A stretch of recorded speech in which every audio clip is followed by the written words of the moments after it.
Through here, coming in quite slowly from the morning. We've seen them over the past hour move up a bit. Earlier on we were around 13% of the VDs having been counted. We've moved up a bit to about 34%, but Cressada, can tell you that all eyes are going to be on the results of the Mgungundlovu and the eThekwini metro. Behind us are the results capturers, still hard at work, and so we're not likely to get those results any time soon. They did start at around 8-9 o'clock this morning as well, of course, because of those delays in the start of the opening rather of the voting stations. Let me just quickly now, with the results that we do have at the moment, bring in Mam Precious Lukayen, our political analyst. Mam Precious, let's quickly look at the results. Of course, we're still far away from seeing a picture of what it's likely to look at in the province, but the numbers that we're seeing so far, the IFP at 19%, and the DA, which was the official opposition in KwaZulu-Natal, coming in at third. No, what we see, Ayanda, is that first of all, the status quo in KwaZulu-Natal is going to remain. Our top three, the ANC, IFP and ANC. But what is, and the DA, I mean, what is clear is also that the IFP has improved. That is becoming clear. And also the EFF has improved, but it has not done as much as we thought it was going to do.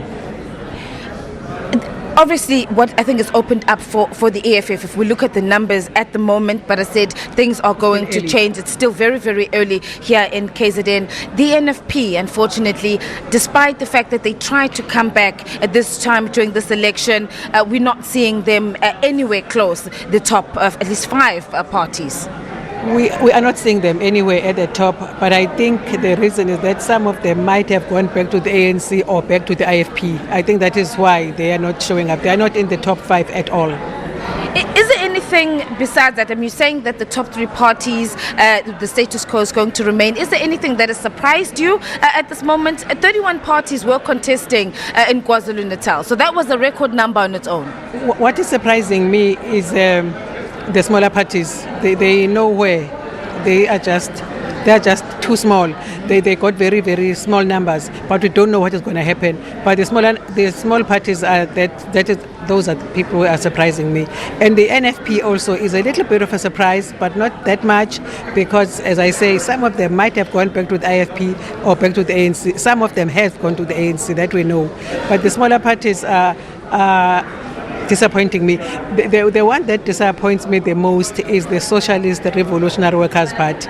I thought that one was going to do well because it represents the workers, but I've not seen it much. But the ATM seems to be doing well. It's trying. Another party, before I let you go, the Minority Front, tried to come back, of course, representing mostly the Indian community, strong in Chatsworth and areas in Phoenix. But we could see that this possibly was the last term that it had representation in the provincial legislature. I think it has disappeared completely. It's not there at all. Maybe the Indian community have gone to the DA or to the IFP because the IFP is popular in Chatsworth. All right, Precious Lukayen, we're going to leave it there. Obviously, we'll continue with our analysis throughout the day. As I said, Criselda, still way too early to get a clear picture of what it's like, who is likely to govern here in the province of KwaZulu-Natal in terms of our parties. But we'll continue throughout the day to give you the latest results coming out of the Results Operating Centre here in Durban. Criselda.